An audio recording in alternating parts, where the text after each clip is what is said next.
Coffin Road proudly presents A Tale of an Empty House by E.F. Benson, read by Ryan Marshall. It had been a disastrous afternoon. Rain had streamed incessantly from a low, gray sky, and the road was of the vilest description.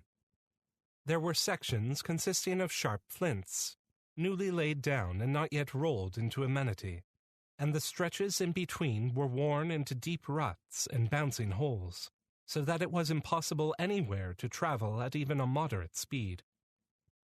Twice we had punctured, and now, as a stormy dusk began to fall, something went wrong with the engine, and after crawling on for 100 yards or so, we stopped.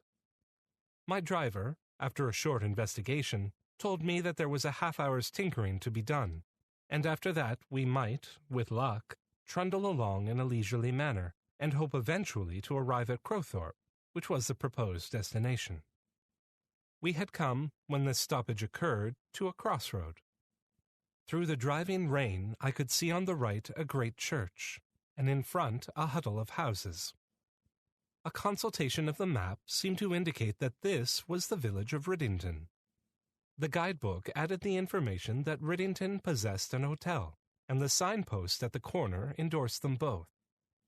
To the right, along the main road, into which we had just struck, was Crowthorpe, 15 miles away, and straight in front of us, half a mile distant, was the hotel.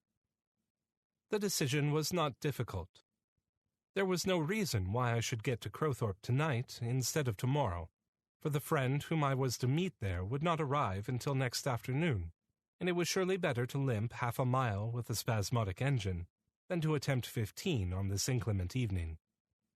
"We'll spend the night here," I said to my chauffeur. "The road dips downhill, and it's only half a mile to the hotel. I dare say we shall get there without using the engine at all. Let's try, anyhow."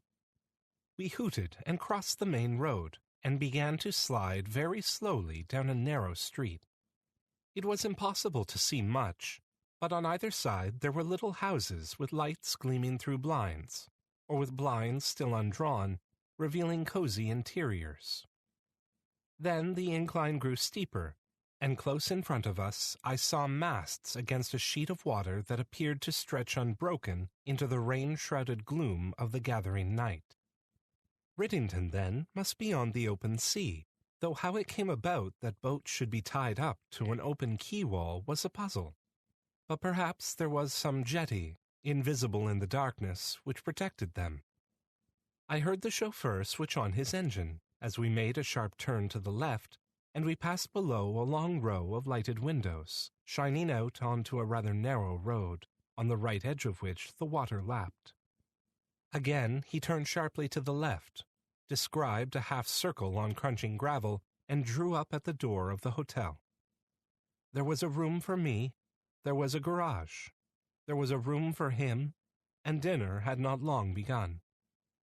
Among the little excitements and surprises of travel, there is none more delightful than that of waking in a new place, at which one has arrived after nightfall on the previous evening.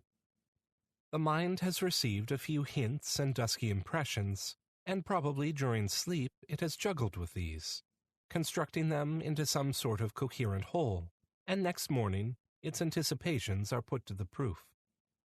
Usually the eye has seen more than it has consciously registered, and the brain has fitted together, as in the manner of a jigsaw puzzle, a very fair presentment of its immediate surroundings. When I woke next morning, a brilliantly sunny sky looked in at my windows.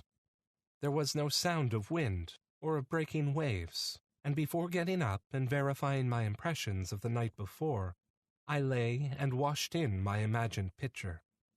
In front of my windows there would be a narrow roadway, bordered by a quay-wall.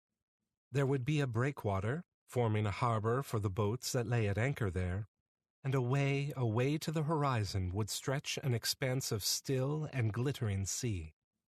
I ran over these points in my mind.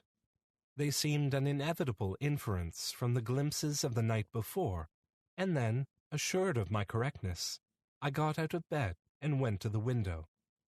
I have never experienced so complete a surprise.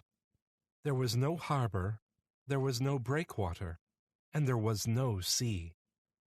A very narrow channel, 3/4 choked with sandbanks, on which now rested the boats whose masts I had seen the previous evening, ran parallel to the road, and then turned at right angles and went off into the distance. Otherwise, no water of any sort was visible. Right and left and in front stretched a limitless expanse of shining grasses with tufts of shrubby growth and great patches of purple sea lavender. Beyond were tawny sandbanks, and further yet a line of shingle and scrub and sand dunes. But the sea which I had expected to fill the whole circle of the visible world till it met the sky on the horizon had totally disappeared. After the first surprise at this colossal conjuring trick was over, I dressed quickly, in order to ascertain from local authorities how it was done. Unless some hallucination had poisoned my perceptive faculties, there must be an explanation of this total disappearance, alternately of sea and land, and the key, when supplied, was simple enough. That line of shingle and scrub and sand dunes on the horizon was a peninsula running for 4 or 5 miles parallel with the land, forming the true beach, and it enclosed this vast basin of sandbanks and mudbanks and level lavender-covered marsh, which was submerged at high tide and made an estuary. At low tide it was altogether empty, but for the stream that struggled through various channels to the mouth of it 2 miles away to the left, and there was easy passage across it for a man who carried his shoes and stockings to the far sand dunes and beaches which terminated at Riddington Point, while at high tide you could sail out from the quay just in front of the hotel and be landed there. The tide would be out of the estuary for 5 or 6 hours yet. I could spend the morning on the beach, or taking my lunch, walk out to the point, and be back before the returning waters rendered the channel impassable. There was good bathing on the beach, and there was a colony of terns who nested there. Already, as I ate my breakfast at a table in the window overlooking the marsh, the spell and attraction of it had begun to work.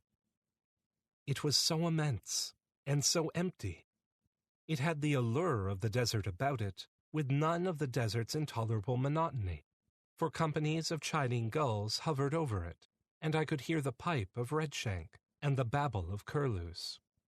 I was due to meet Jack Granger in Crowthorpe that evening, but if I went, I knew that I should persuade him to come back to Riddington, and from my knowledge of him, I was aware that he would feel the spell of the place not less potent than I. So, having ascertained that there was a room for him here, I wrote him a note saying that I had found the most amazing place in the world, and told my chauffeur to take the car into Crowthorpe to meet the train that afternoon and bring him here. And with a perfectly clear conscience, I set off with a towel and a packet of lunch in my pocket to explore vaguely and goallessly that beckoning immensity of lavender-covered, bird-haunted expanse. My way, as pointed out to me, led first along a sea bank which defended the drained pasture land on the right of it from the high tides, and at the corner of that I struck into the basin of the estuary. A contour line of jetsam, withered grass, strands of seaweed, and the bleached shells of little crabs showed where the last tide had reached its height, and inside it the marsh growth was still wet. Then came a stretch of mud and pebbles, and presently I was wading through the stream that flowed down to the sea. Beyond that were banks of ribbed sand, swept by the incoming tides, and soon I regained the wide green marshes on the further side, beyond which was the bar of shingle that fringed the sea. I paused as I reshod myself. There was not a sign of any living human being within sight, but never have I found myself in so exhilarating a solitude. Right and left were spread the lawns of sea lavender, starred with pink tufts of thrift and thickets of sueda bushes. Here and there were pools left in depressions of the ground by the retreated tide, and here were patches of smooth black mud, out of which grew, like little spikes of milky green asparagus, a crop of glasswort. And all these happy vegetables flourished in sunshine, or rain, or the salt of the flooding tides, with impartial amphibiousness. Overhead was the immense arc of the sky, across which flew now a flight of duck, hurrying with necks outstretched, and now a lonely black-backed gull, flapping his ponderous way seawards. Curlews were bubbling, and redshank and ringed plover fluting, and now, as I trudged up the shingle bank, at the bottom of which the marsh came to an end, the sea, blue and waveless, lay stretched and sleeping, bordered by a strip of sand, on which far off a mirage hovered. But from end to end of it, as far as the eye could see, there was no sign of human presence. I bathed and basked on the hot beach, walked along for 1/2 mile, and then struck back across the shingle into the marsh. And then, with a pang of disappointment, I saw the first evidence of the intrusion of man into this paradise of solitude. For on a stony spit of ground that ran like some great rib into the amphibious meadows, there stood a small square house built of brick, with a tall flagstaff set up in front of it. It had not caught my eye before, and it seemed an unwarrantable invasion of the emptiness. But perhaps it was not so gross an infringement of it as it appeared, for it wore an indefinable look of desertion, as if man had attempted to domesticate himself here and had failed. As I approached it, this impression increased, for the chimney was smokeless, and the closed windows were dim with the film of salt air, and the threshold of the closed door was patched with lichen and strewn with debris of withered grasses. I walked twice round it, decided that it was certainly uninhabited, and finally, leaning against the sun-baked wall, ate my lunch. The glitter and heat of the day were at their height. Warmed and exercised and invigorated by my bathe, I felt strung to the supreme pitch of physical well-being, and my mind, quite vacant except for these felicitous impressions, followed the example of my body and basked in an unclouded content. And, I suppose by a sense of the Lucretian luxury of contrast, it began to picture to itself, in order to accentuate these blissful conditions, what this sunlit solitude would be like when some November storm began to close in underneath a low gray sky and a driving storm of sleet. Its solitariness would be turned into an abominable desolation. If from some unconjecturable cause one was forced to spend the night here, how the mind would long for any companionship, how sinister would become the calling of the birds, how weird the whistle of the wind round the cavern of this abandoned habitation.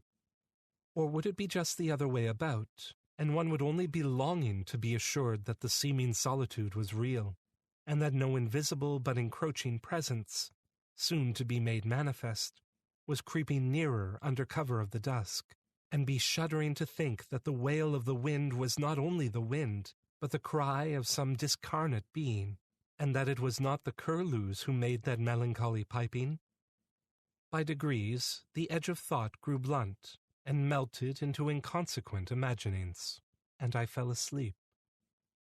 I woke with a start from the trouble of a dream that faded with waking, but felt sure that some noise close at hand had aroused me. And then it came again.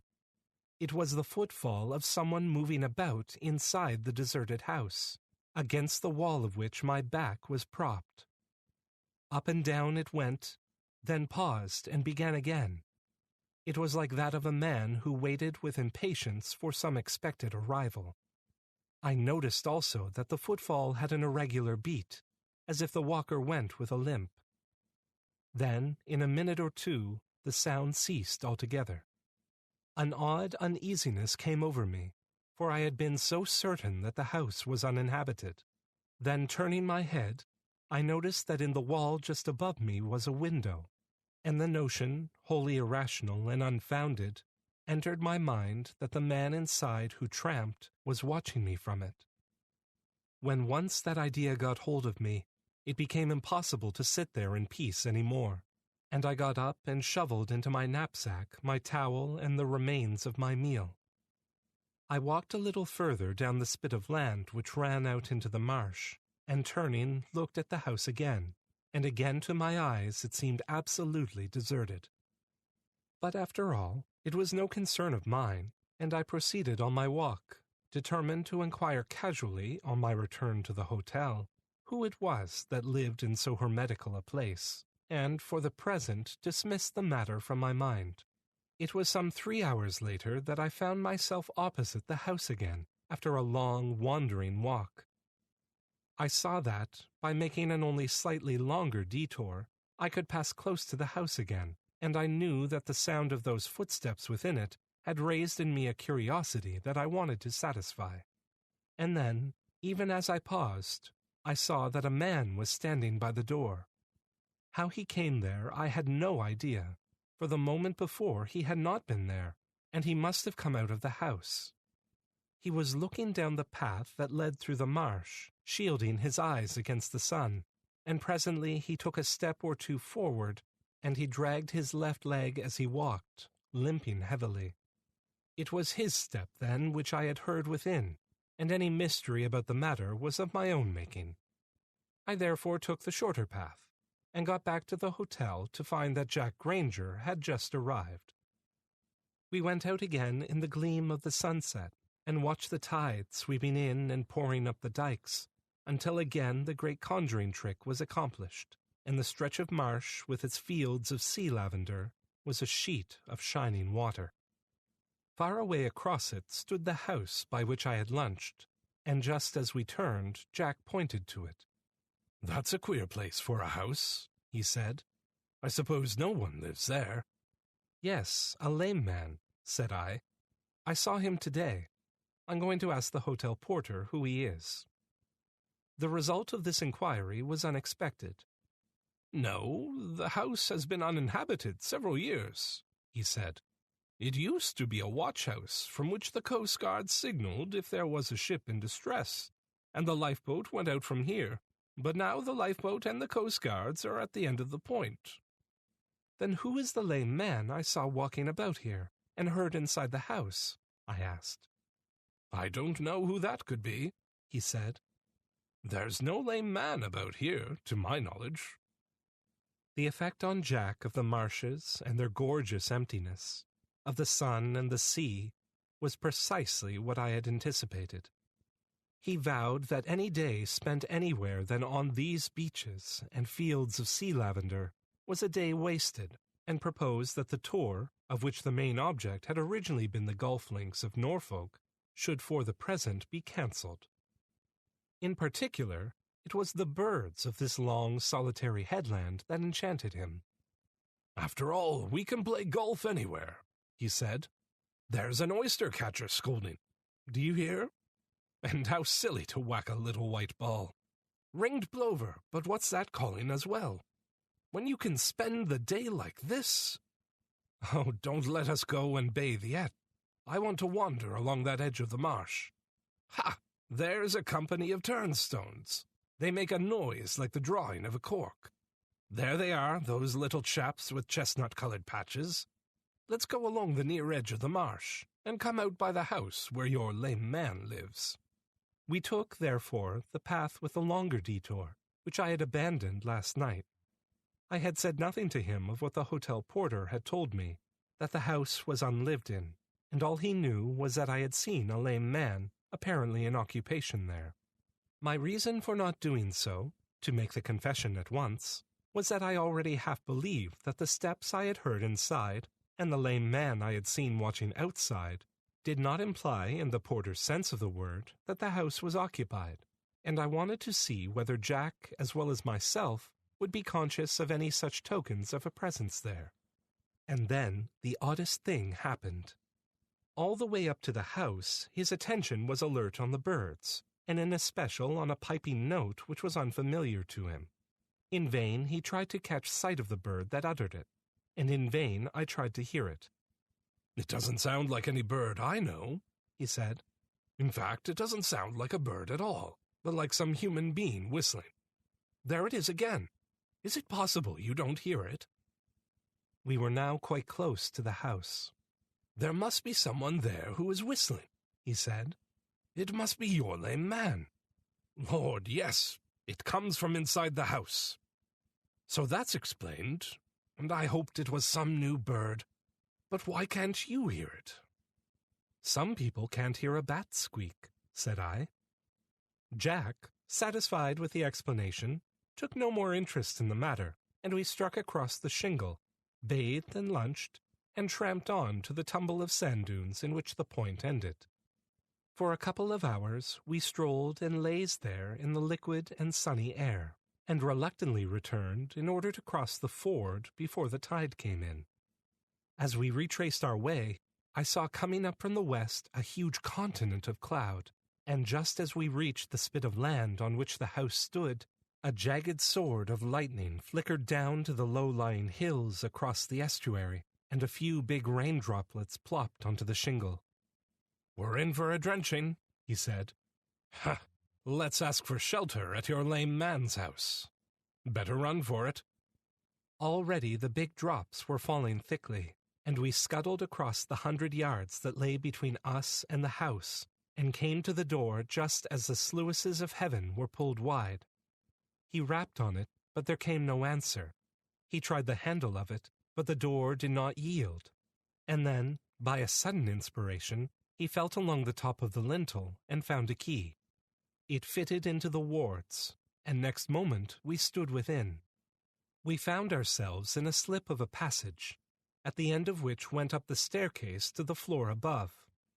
On each side of it was a room, one a kitchen, the other a living room, but in neither was there any stick of furniture. Discolored paper was peeling off the walls. The windows were thick with spidery weavings, the air heavy with unventilated damp. "Your lame man dispenses with the necessities as well as the luxuries of life," said Jack. "A Spartan fellow." We were standing in the kitchen. Outside, the hiss of the rain had grown to a roar, and the bleared window was suddenly lit up with a flare of lightning. A crack of thunder answered it, and in the silence that followed, there came from just outside, audible now to me, the sound of a piping whistle. Immediately afterwards, I heard the door by which we had just entered violently banged, and I remembered that I had left it open. His eyes met mine. "There's no breath of wind," I said. "What made it bang like that?" "And that was no bird that whistled," said he. There was the shuffle in the passage outside of a limping step. I could hear the drag of a man's lame foot along the boards. "He has come in," said Jack. Yes, he had come in. And who had come in? At that moment, not fright but fear, which is a very different matter, closed in on me. Fright, as I understand it, is an emotion, startling but not unnerving. You may, under the finger of fright, spring aside. You may scream. You may shout. You have the command of your muscles. But as that limping step moved down the passage, I felt fear. The hand of the nightmare that, as it clutches, paralyzes and inhibits not action only, but thought. I waited frozen and speechless for what should happen next. Exactly opposite the open door of the kitchen in which we stood, the step stopped, and then, soundlessly and invisibly, the presence that had made itself manifest to the outward ear entered. Suddenly I heard Jack's breath rattle in his throat. "Oh, my God!" he cried in a voice hoarse and strangled, and he threw his left arm across his face as if defending himself, and his right arm, shooting out, seemed to hit at something which I could not see, and his fingers crooked themselves as if clutching at that which had evaded his blow. His body was bent back, as if resisting some invisible pressure, then lunged forward again, and I heard the noise of a resisting joint, and saw on his throat the shadow, or so it seemed, of a clutching hand. At that, some power of movement came back to me, and I remember hurling myself at the empty space between him and me, and felt under my grip the shape of a shoulder, and heard on the boards of the floor the slip and scoop of a foot. Something invisible, Now a shoulder, now an arm, struggled in my grasp, and I heard a panting respiration that was not Jack's, nor mine, and now and then in my face I felt a hot breath that stank of corruption and decay. And all the time this physical contention was symbolical only. What he and I wrestled with was not a thing of flesh and blood, but some awful spiritual presence. And then there was nothing.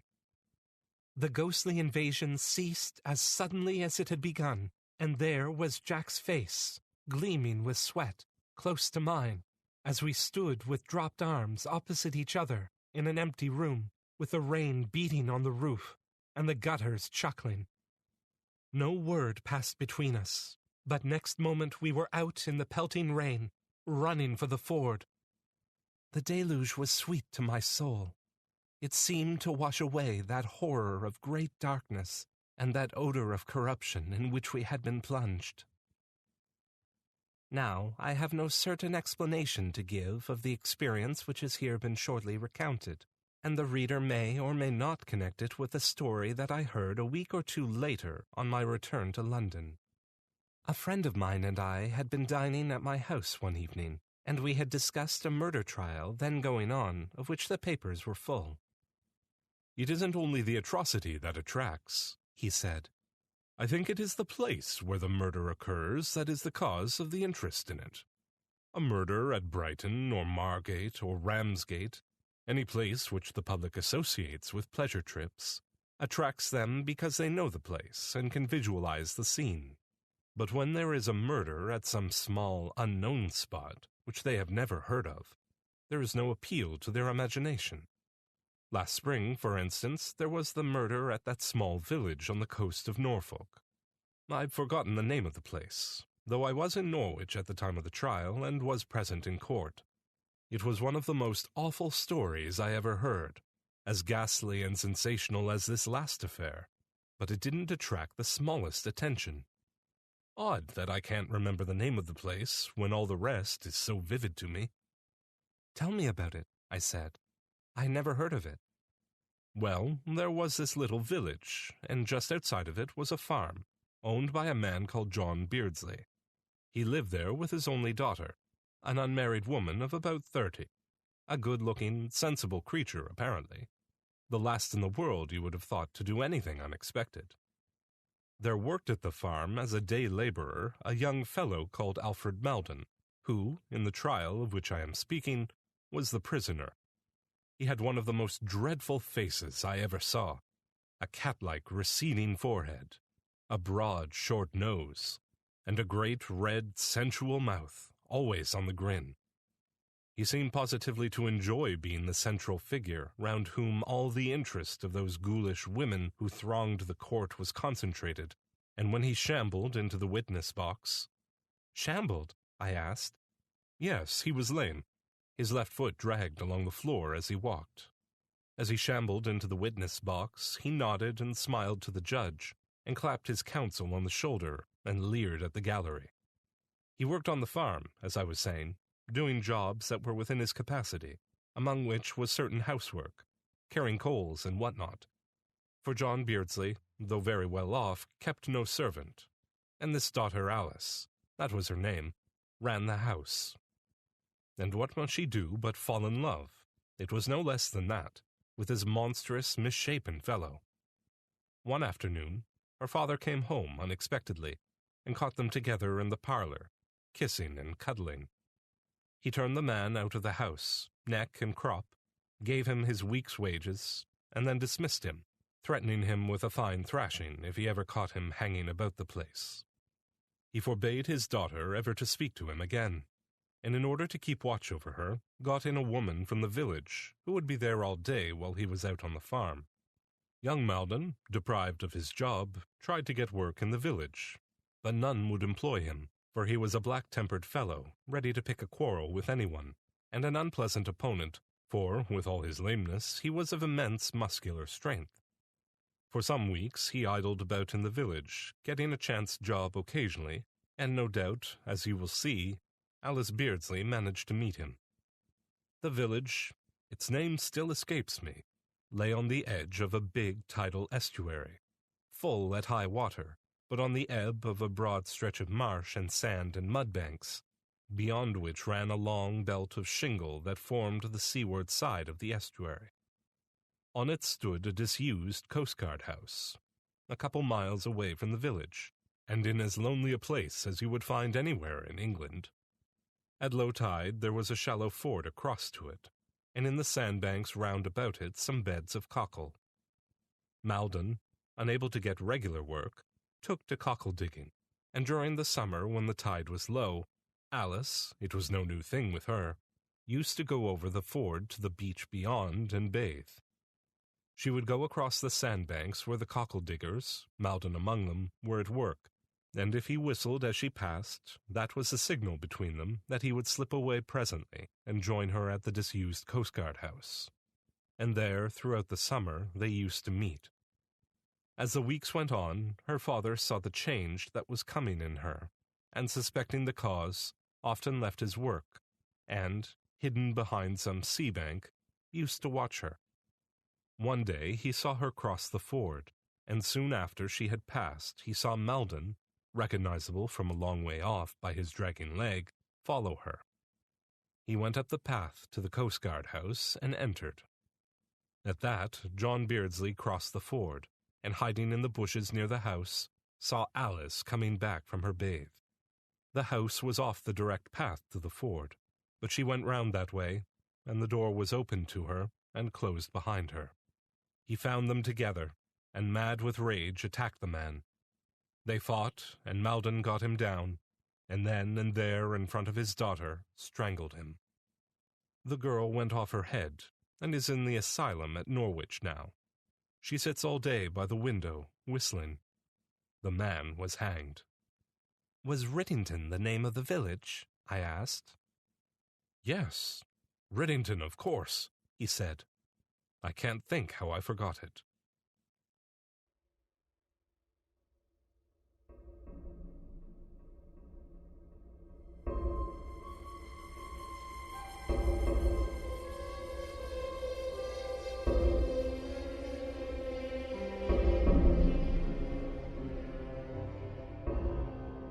Thank you for listening to this Coffin Road production of A Tale of an Empty House by E.F. Benson.